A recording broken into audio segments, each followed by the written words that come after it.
Witam wszystkich serdecznie, a oto poradnik do Genji'ego w grze Heroes of the Storm. A więc zacznijmy. Na początku mocne i słabe strony. Genji jako zabójca dystansowy, jego główną zaletą jest bardzo duża mobilność. Posiadamy tutaj dwa dasze, jeszcze R-ki. Obie dają z jakąś częściową mobilność, co jest z pewnością jego dużym plusem. Mobilność to jest potencjał postaci, presja na całej mapie.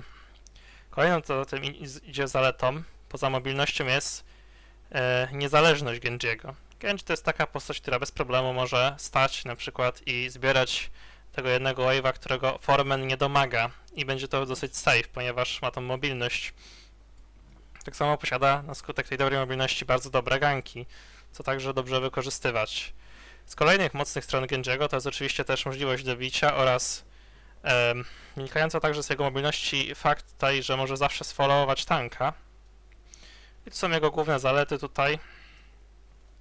Natomiast jeśli chodzi o wady, główne wady Genji'ego, no to przede wszystkim nie posiada on self-sustainu, jest bardzo podatny na wszelkiego rodzaju CC-ki, co też właśnie dobrze go kontruje, oraz jego wave clear jest dosyć średni mocno. Aczkolwiek no, są tu takie nieliczne wady, także jego kolejną wadą jest to zarówno i wada i zaleta. Wadą jest to mianowicie, że jest słaby dosyć w lejcie w porównaniu do innych herosów z tej kategorii, gorzej się skaluje, za to ma o wiele mocniejszy early game od nich jako zaletę. I to są zalety i wady. Przejdźmy więc teraz do talentów, a dokładnie buildów dla Genji'ego. Obecnie mecie jaka się wykształciła, nie było dawno patcha, więc no, dużo zmian nie ma. Mamy taki najbardziej powszechny build, używany przez większość graczy. Jest to build pod Dai Shurikeny. No, jeśli chodzi o mniej więcej gameplay z tym buildem, wygląda to mniej więcej w taki sposób, że chcemy sobie skakiwać z D, połkować paręnaście razy, tak o, i od razu wyskakiwać sobie z E. W końcu target jest dostatecznie low, no to możemy go spróbować dobić. Jest to dosyć dobry build, aczkolwiek wymaga on dobrego celowania z Q, między innymi, oraz rozumienia mniej więcej pozycji w teamfightie, żeby nie było sytuacji, że skoczymy i nagle enemy nam przerwą E, albo dostaniemy jakiegoś cycaka. Dlatego też jest to dosyć trudny build gameplayowo, ale o tym przejdziemy jeszcze potem. Jest to nasza pierwsza opcja, generalnie najbardziej popularna. Sprawdza się zwłaszcza jeżeli gracie na targety z dużym hitboxem, jakieś Asmodon Phoenix. Na pewno będzie to dobry pomysł, żeby grać tego typu build. Kolejny build, propozycja taka bardziej oldschoolowa. Jest to tak zwany build pod Dragon Blade, pod E. Mniej więcej tak grano no, dawno temu. Zasięg Genji dostał nerfa na zasięg. No i problem tego buildu jest chociażby taki, że przez to, że jest nerf na zasięg, to ciężko pułkować tym buildem. Jest to dużo trudniejsze niż z autosami, niż z D-buildem znaczy się. No ale zaletą na pewno jest to, że są dosyć mocne teamfighty. Jeśli chodzi o AoE damage, Genji'ego też się poprawia. On ma jednak bardziej single target, z tym buildem trochę lepiej AoE to wygląda. Jest to też build pod pewnymi względami prostszy niż jeśli chodzi o trafianie Q. No, aczkolwiek wymaga on tutaj dobrego rozumienia, kiedy używać Dragon Blade'a. Osobiście polecam bardziej ten build dla początkujących, zwłaszcza, że można tutaj niezależnie w jakim buildzie miksować sobie R-ki. Nie jest to jakieś ścisłe powiązanie, że musi być Dragon Blade z E-buildem, mimo że jest oczywiście on lepszy z E-buildem. Dobra, no i to jest nasz build. Jeśli chodzi też o talenty w tym buildzie, no to tak pokrótce. Możemy tutaj na 7 poziomie także grać skrócanie cooldownu, zwłaszcza jest to dobry talent na mapie Braxis. Zdecydowanie szczerze polecam. No a reszta raczej talentów tutaj bardzo się przydaje, tutaj zgodnie z, jeśli chcemy iść pod Dragon Blade'a w e-buildzie. Czasami można też rozważyć tutaj inną 13, wszystkie są bardzo dobre. Ale no to jest build, który najwięcej korzyści czerpie z Dragon Blade'a, ponieważ jeżeli przejedziemy 3 osoby z E, no to możemy łatwo zengage'ować z E Dragon Blade'em, społkować. Jest to naprawdę wtedy dobre rozwiązanie, ale o tym też później. No i trzeci build, taka propozycja bardziej podkręcona, dla tych, co tak lubią podkręcać. Nieco tutaj jakieś takie montaże, inne robić rzeczy. Mianowicie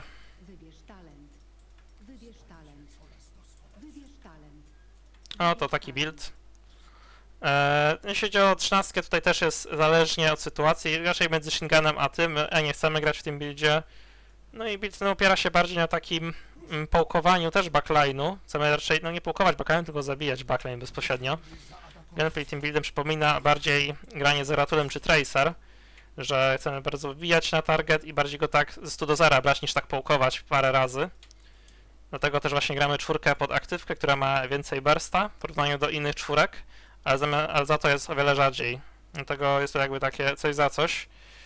Jeśli chodzi o inne talenty, to także tym będzie można grać miecz, tak jak mówiłem wcześniej, aczkolwiek jest to dosyć trudne. X zawsze się przydaje jako dodatkowa ucieczka z krótszym cooldownem dużo. No i 13 Shingun lub to zależnie od tego, jakie gramy carry. Jeżeli gramy na przykład Jane'ę Liming, no to osobiście polecam dalej grać zasięg, a jeżeli natomiast widzimy Azmodan, Phoenix, czy też Gul'dan na przykład, to raczej Shingun będzie lepszym wyborem w tym buildzie, żeby bardziej burścić. Dobrze, no to jeśli chodzi o buildy, 3 opcje. Jeśli miałem powiedzieć, jeśli chodzi o trudność buildów, myślę, że najtrudniejszy jest D-build, następnie mamy ten, no i E-build jest najprostszy, jeśli chodzi o zaczynanie Genji, dlatego zaczniemy od niego teraz, jeśli chodzi o styl gry. Więc styl gry na Genji. Co my tak właściwie chcemy robić jako Genji w early game, mid game, late game? Mamy kilka opcji. Najważniejsza nasza opcja, jaką powinniśmy mieć i priorytet, to starać się cały czas przeszkadzać oponentowi w robieniu jego rzeczy, ponieważ jak to powiedzieliśmy wcześniej, Genji ma niesamowitą zaletę w postaci tej mobilności swojej, natomiast jego wadą jest wave clear. Oznacza to w skrócie tyle, że nie jest to dla nas optymalne rozwiązanie, że idziemy na przykład sołkować Genji. Oczywiście czasami trzeba, ale co do zasady chcemy Genji przeszkadzać oponentowi w robieniu rzeczy, w których on jest mocny. Czyli na przykład mamy Jane'ę, mamy Gul'dana. My chcemy jako Genji przeszkadzać im w tym roamowaniu, żeby nie mieli łatwego sołkowania, tylko wywierać tą presję od początku meczu. I wtedy będziemy mogli wygrywać gierki jako Genji. Tak samo na wrogim offlanerze.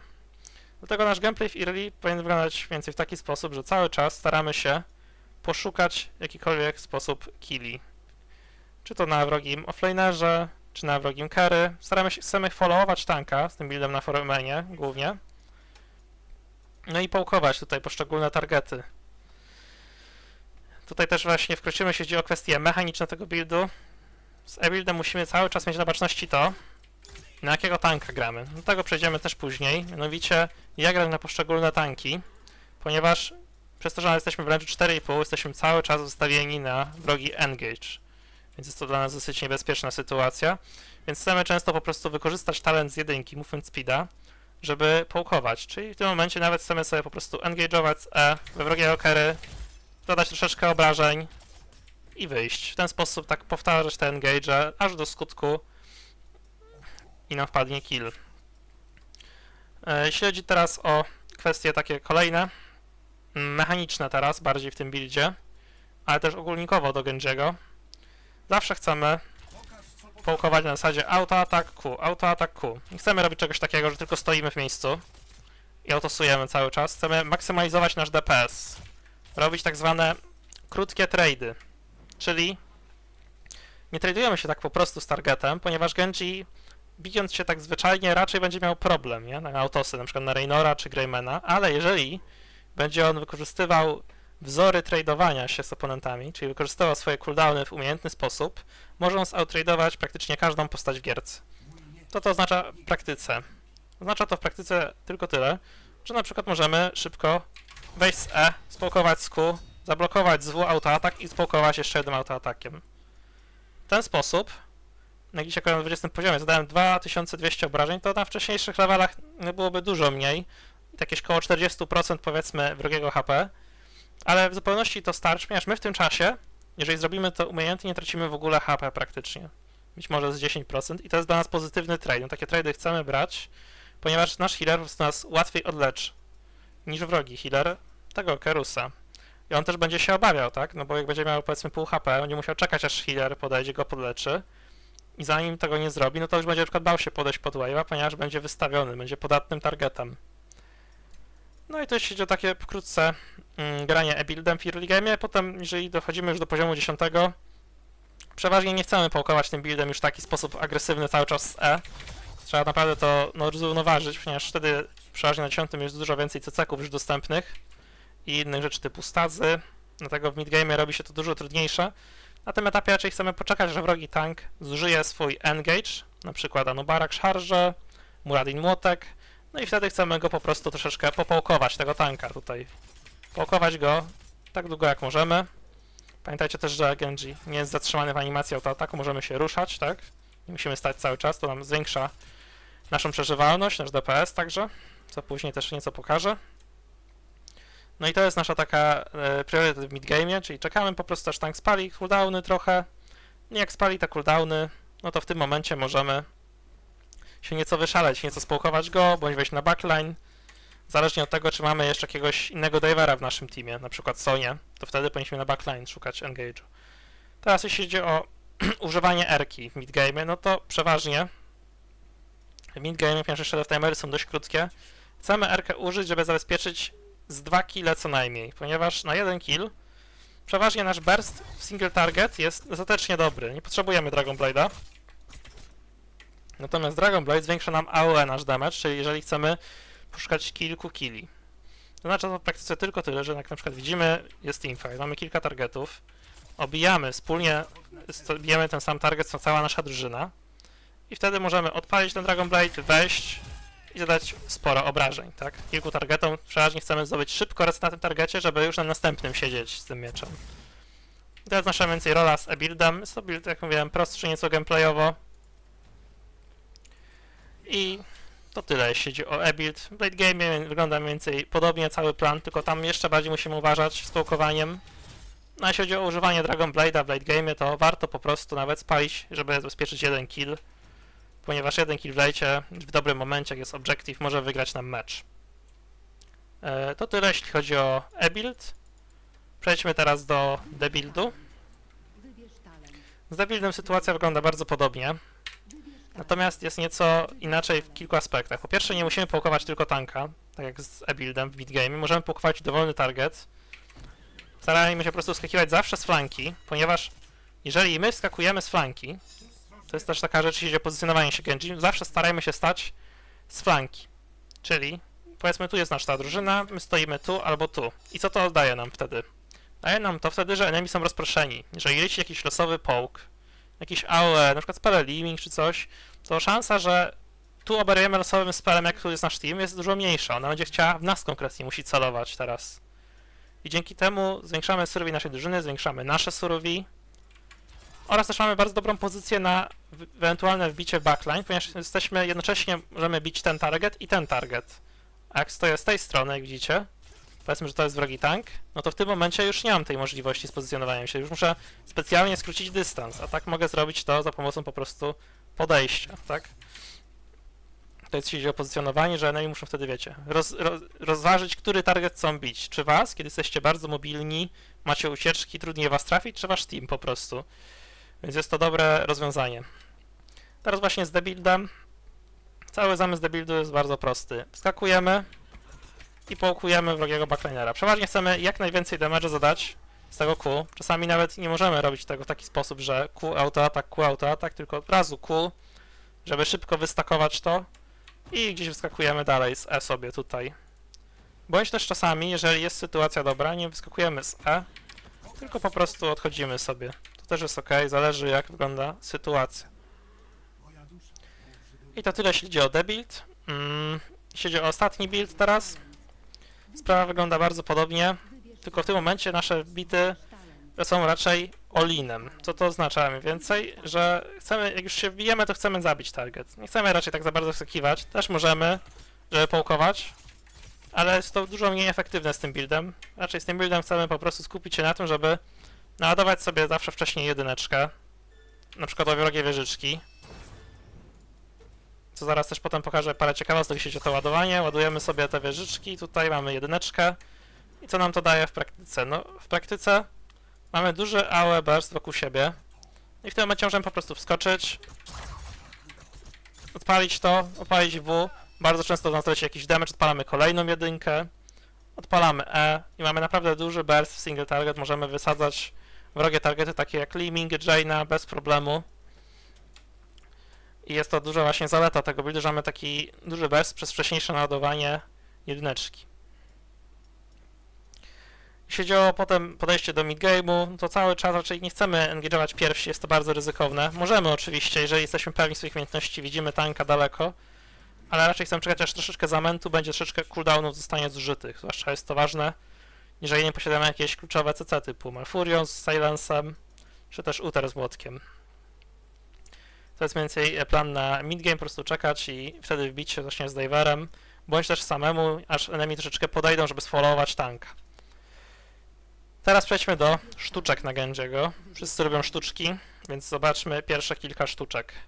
Pierwsza sprawa, jeśli chodzi o używanie D, to nie trzeba koniecznie stać, jak jest zasięg D, żeby przeskoczyć przez ścianę. Mało ludzi o tym wie, a ja właśnie to zademonstruję, że możemy na przykład stać przy ścianie w taki sposób, jak widzicie, moje zasięg D pokazuje mi, że ja nie przeskoczę tej ściany, prawda? Ale okazuje się, że ja jestem w stanie ją i tak przeskoczyć, mimo że moje kółko nie przekracza tej linii. Widzicie? Jeżeli nasze kółko jest powyżej połowy tej ściany, niekoniecznie tej, jakiejkolwiek ściany oczywiście, to nasz Genji i tak przeskoczy ją za pomocą D. Jest to taki trik na wydłużenie sobie zasięgu niejako. Oczywiście wiadomo, nie będziemy patrzeć tak w meczu, ale no jeżeli po prostu wiecie, spamimy na przykład D, iście na przykład na danym target i D, to wtedy wykorzystamy właśnie tą sztuczkę. Czyli, że wiecie, zdemonstruję jeszcze raz, po prostu klikamy na iście i klikamy D w to miejsce od razu za ścianą. Jeżeli jesteśmy poza range'em, to patrzcie, klikam, skaczę, przeskoczyło mi, nie? Po prostu klikam prawy i D spamię. Jeżeli mam je poza swój zasięg, Genji będzie szedł w to miejsce, tak? Zdemonstruję jeszcze raz. Idziemy i spamię D i no i przeskakuję, mimo że mój range nie jest idealnie za ścianą z D, tylko jest tutaj na połowie. To jest taka pierwsza sztuczka. Kolejna sztuczka na Genjiego, jeśli chodzi o używanie aktywki. Czasami zdarza się, to się zdarza też bardzo często, jeżeli dajwujecie Genji wroga, że powiedzmy wbijamy się w wieżyczki, no i cofamy się i nagle nam się kończy deflect i widzicie, dostałem damage, nie? Dostałem damage, bo szedłem i W się skończyło. Jak tego uniknąć, być może zastanawiacie się. Sprawa jest bardzo prosta. Skakujemy tutaj, przyjmujemy i nagle odwracamy się, ponieważ ten pocisk jest wystrzelany zawsze z tym samym attack speedem, ale chodzi o czas, jaki on jeszcze poświęca na odlecenie. Czyli co do zasady, chcemy po prostu późno kliknąć W, jak już dopiero widzimy, że pociski lecą w nas, i potem się chcemy przybliżyć. Jak widzicie, zablokowałem 3 pociski zamiast 2 w tym momencie. Stosując tą technikę, możecie bez problemu ładować sobie także wasz smoczy pazur potem, kiedy on kosztuje więcej punktów, jak widzicie, 724 teraz. Czyli jeżeli bym to zrobił w ten sposób, jak wcześniej, czyli że wskakuję, odpalam W i biegnę do tyłu, no to nie naładuję go sobie, tak? Ale jeżeli... Teraz zademonstruję, jak to wygląda, jeżeli to zrobi się poprawnie. Jeżeli po prostu odwrócimy się pod koniec iścia, czyli że idziemy... No tutaj źle stimingowałem, tutaj sorki, pomyłeczka. Wymaga to troszeczkę praktyki, nie? Po prostu trzeba późno odpalić, potem się tak odwrócić. Także odpalimy to i teraz zademonstruję wam. Ciach. O, widzicie, zablokowałem cały 1000. I w ten sposób zawsze będziecie mogli naładować wasz smoczy pazur. Ważne jest to po prostu trochę poćwiczyć. Dobrze. To jeśli chodzi o takie sztuczki odnośnie smoczego pazura i ładowania go. Kolejna ważna rzecz, mianowicie jeżeli gracie The Build, gracie Dragon Blade'a, czasami się to może wam zdarzyć, musicie uważać, żeby nie odpalić od razu D, ponieważ D jest niestety trochę zbugowane. Jeżeli odpalicie D i R, od razu D i następnie R-kę, wasz cooldown z D nie spadnie na 6 sekund. Właśnie to wam zaprezentuję. Troszeczkę strollowałem klikanie klawiszy. Momencik, przyps. Dobra. A więc uwaga. Strollowawszy po raz drugi. Spokojnie. Chodzi o to, że jeżeli to skolejkujecie jak gdyby, nie? Przyps tak zwany. Sytuacja. O, widzieliście? W tym momencie kliknąłem jednocześnie D i R. No i w ten sposób cooldown zszedł mi na 20 sekund, tak zwany. Więc trzeba na to uważać, bo jeżeli wiecie, czasami mogło nam się wydawać, że o, wskoczę sobie instant, a tu lipa, nie ma cooldownu, nie? To jest taka rzecz, oczywiście, jeśli chodzi o samego Genjiego, chcemy też cały czas stutter-stepować, to jest taka kolejna mikro rzecz, czyli jak mamy odpalony Dragon Blade, nie stoimy w miejscu, oczywiście tylko się ruszamy, chcemy do tyłu na przykład odchodzić, wytrzymać ten dystans.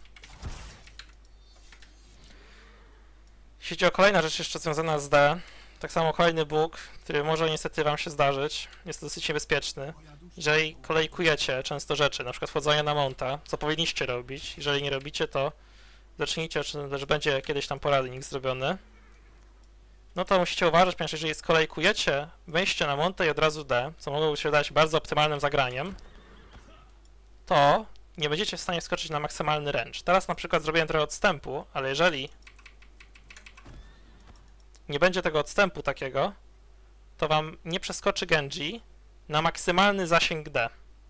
Że wiecie, jak jestem na moncie, ja mam taki range w teorii, a jeżeli skolejkuję, niestety range nie działa i wtedy skoczę na zwykłym zasięgu. Przydaje się to zwłaszcza przy uciekaniu, jak na przykład na ostatnią chwilę chcecie odskoczyć. Jest to rzadki bóg, ale się może wam zdarzyć. Tylko muszę to dobrze skolejkować, momencik, wam pokażę. Więc tak. O, widzieliście? Wskoczyłem, skolejkowałem wskoczenie. Właśnie to tak jakby wszystkie kolejkowane rzeczy muszą być. Shift, Z, D. Jako bóg, więc po prostu tego unikajcie. Widzicie, nie byłem w stanie przeskoczyć do końca. Demonstruję to jeszcze raz. Shift, Z, D. I nie skakuje mi do końca.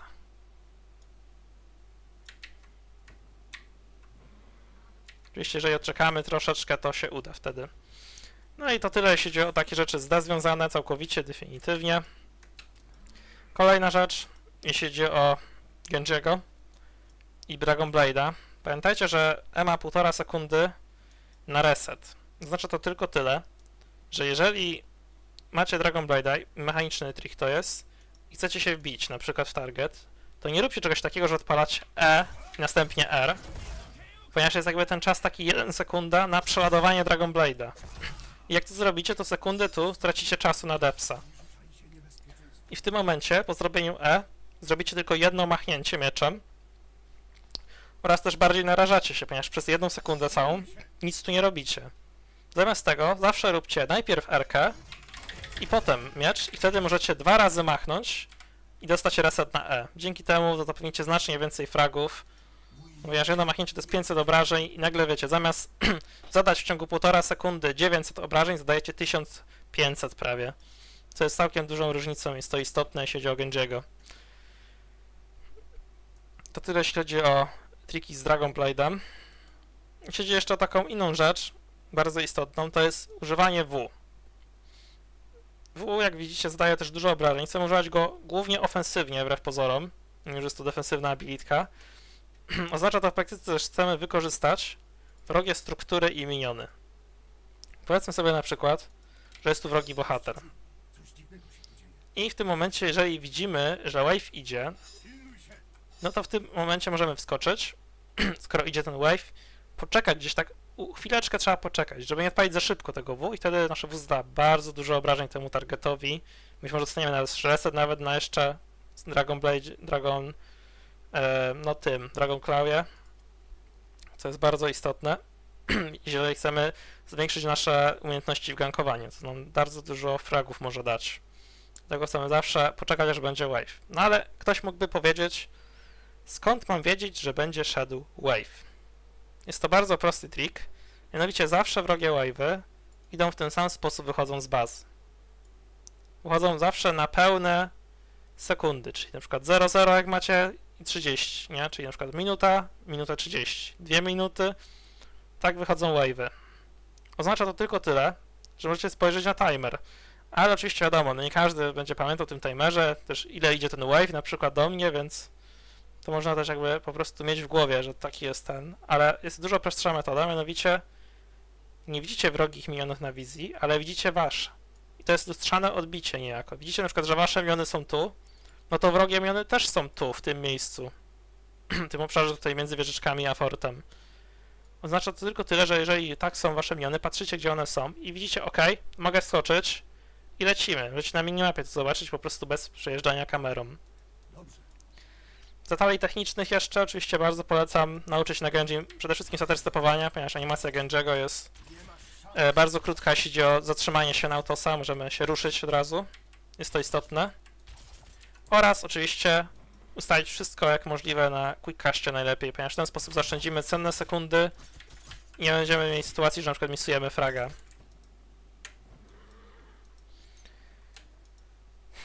To jeśli chodzi o te detale techniczne z tym powiązane. Jeśli chodzi o jeszcze takie inne, bardziej rzeczy troszeczkę niszowe, no to warto jeszcze rozważyć czasem na poziomie 16 i 20 talenty takie jak cięta riposta oraz Zanshin. Dają nam w skrócie bardzo duży AoE damage, jeżeli gramy na właśnie mapy, na postacie, które mają szybki attack speed lub też bardzo dużą bułę single target.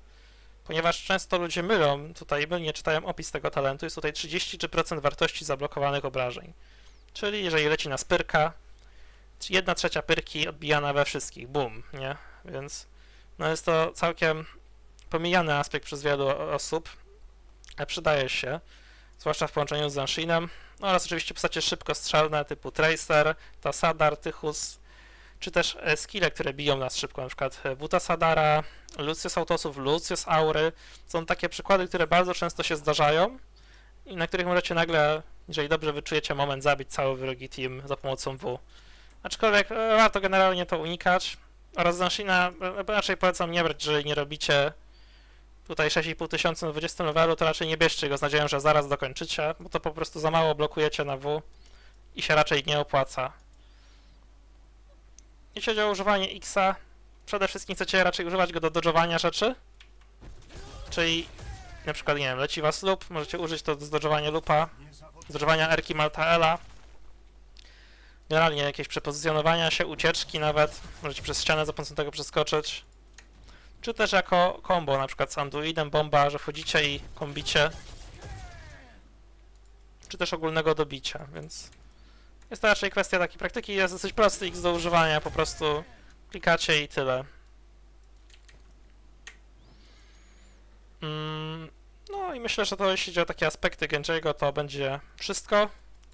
Starajcie się dużo połkować. Jeśli macie pole na 13 pod autosy też, nie wspomniałem, na Genji z tym buildem, możecie sobie pozwolić na nieco większy luz, jeśli chodzi o autosowanie tanka i innych targetów.